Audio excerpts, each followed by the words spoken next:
I am Eve Minax, and welcome to my parlor. Today's guest is Barbara Carrellas. She is a tantrika, a published author, and I would say that she's also an erotic transcendentalist.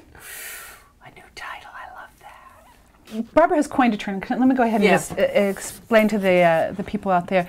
Urban Tantra, which maybe you would describe for us. Why don't you describe how you would, if somebody asks you, what is Urban Tantra, how would you talk about that? The subtitle actually is kind of defines it. It's sacred sex for the 21st century.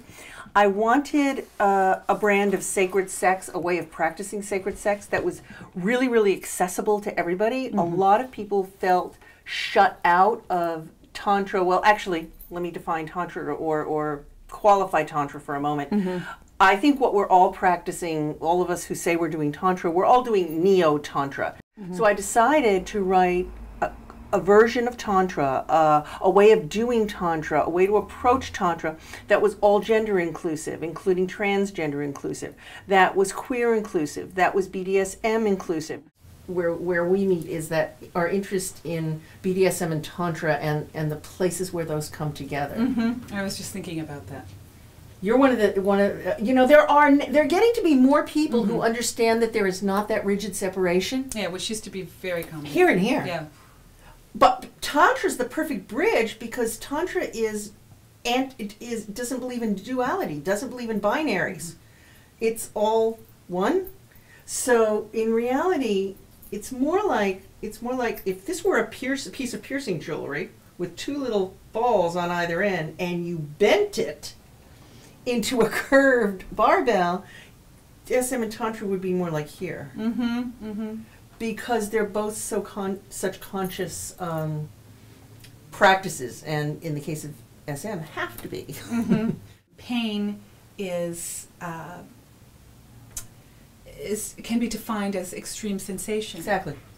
And you can have that psychologically or psychically or physically, or that manifestation can be all three simultaneously, which could be quite painful, but then it can take you to that ecstatic space. Right where I was going to go. Right. Ecstasy. Ecstasy is not, la la, isn't this pleasant? It's just not. Right. Ecstasy is intense. Ecstasy can be cathartic. Mm-hmm. Ecstasy can change in a heartbeat. It can start as a wild, I call them laughgasms, gigglegasms. It can transition into the most intense crygasm you've ever had. It can then move on to a screaming angergasm and then go back to a gigglegasm. Mm-hmm. And some of the places in that ride could be considered painful, but instead are interpreted by the psyche as an intense, exhilarating ride. Right. Speaking of the top-bottom thing, when you get that sort of energetic ride going,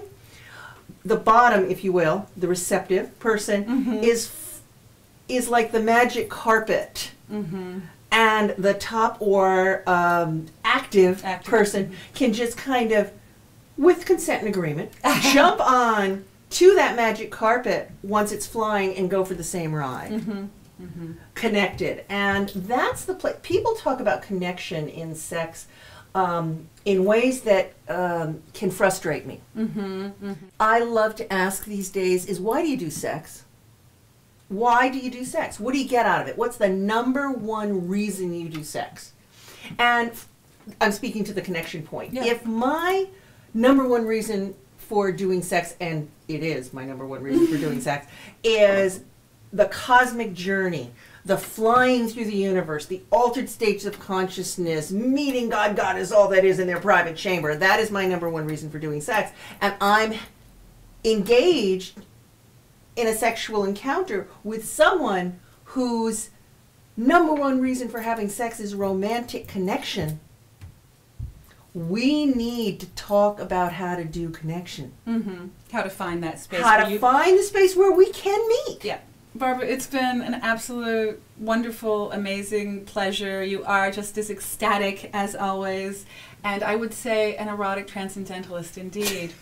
Thank you so much. I want to kiss your hand. Mwah. I love you. Mwah. Okay, thanks.